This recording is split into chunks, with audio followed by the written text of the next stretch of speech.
สวัสดีครับทุกคนยินดีต้อนรับกลับมาฝึกภาษาไทยกันอีกครั้งครับวันนี้ผมมีคำถามคุณคิดว่าบ้านของคุณปลอดภัยแค่ไหนเรามักคิดว่าเมื่อเราล็อกประตูบ้านเราจะปลอดภัยจากคนข้างนอกแต่เรื่องเล่าในวันนี้จะทำให้คุณต้องกลับไปตรวจสอบรหัสผ่านประตูบ้านของคุณใหม่ เพราะบางครั้งคนร้ายอาจจะไม่ต้องพังประตูเข้ามาเลยก็ได้ เรื่องนี้เกิดขึ้นที่กรุงโตเกียวประเทศญี่ปุ่นในวันที่ 16 มกราคม ปี 2024 อิชิโร่ชายหนุ่มวัยทำงานขับรถกลับมาถึงบ้านในเวลา2 ทุ่มครึ่ง อากาศข้างนอกหนาวมาก แต่สิ่งที่ทำให้เขาหนาวใจคือความผิดปกติของบ้าน เขาเห็นรถของพ่อจอดอยู่แต่มีฝุ่นจับหนามากเหมือนไม่ได้ขับไปไหนทั้งวันอิชิโร่เปิดประตูบ้านเข้าไปหวังว่าจะได้กลิ่นอาหารเย็นฝีมือแม่แต่ทุกอย่างเงียบสนิทไฟทุกดวงปิดมืดไม่มีใครอยู่เขาถอดรองเท้าแล้วเดินเข้าไปในความมืดหัวใจของเขาเริ่มเต้นแรง เมื่อเขาเปิดไฟที่ห้องโถงเขาแทบหยุดหายใจบนพื้นบ้านเต็มไปด้วยรอยสีแดงฉานมันคือเลือดหยดเป็นทางยาวไปทั่วบ้านอิชิโร่ตกใจสุดขีดเขาตะโกนเรียกพ่อครับแม่ครับอยู่ที่ไหนเขาวิ่งขึ้นไปดูชั้น 2ชั้น 3แต่ก็ไม่พบใครเลยเขาพยายามโทรศัพท์หาพ่อแม่แต่โทรศัพท์ปิดเครื่อง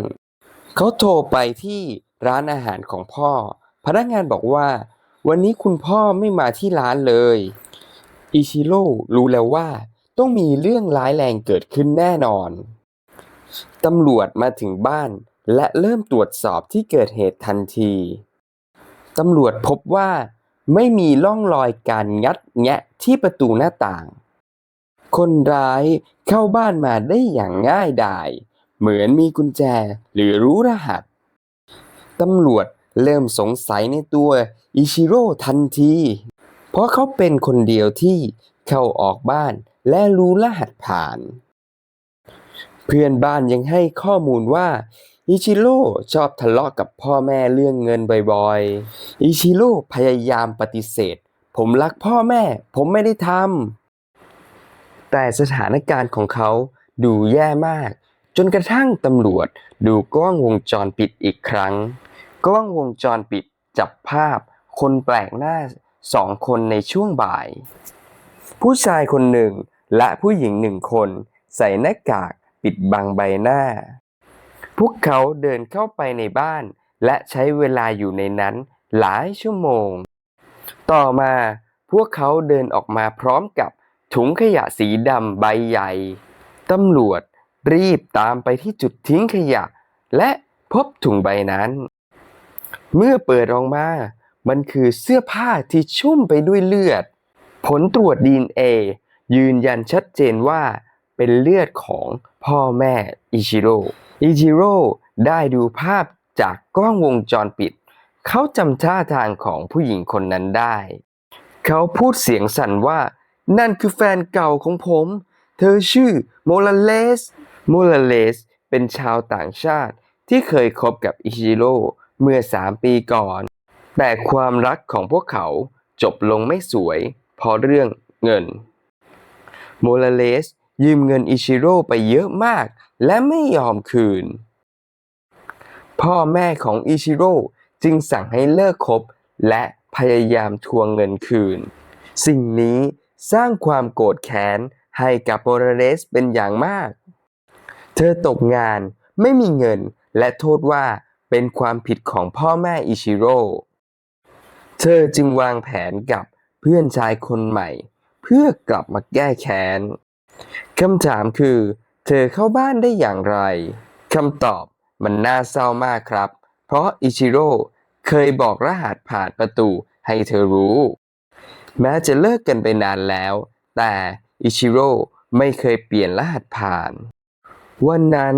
โมราเลสกดรหัสเดินเข้าบ้านและ รอให้พ่อแม่กลับมาบทสรุปของเรื่องนี้ตำรวจตามจับโมราเลสและเพื่อนชายได้สำเร็จพวกเขาสารภาพว่าศพของพ่อและแม่ไม่ได้ถูกเอาไปทิ้งที่ไหนแต่ถูกซ่อนอยู่ในห้องใต้ดินของบ้านหลังนั้นเองฮิจิโร่เสียใจมากเขาไม่คิดว่าความรักในอดีตจะทำลายครอบครัวของเขาเรื่องนี้สอนบทเรียนราคาแพงให้กับเราทุกคนความไว้ใจควรมีขอบเขต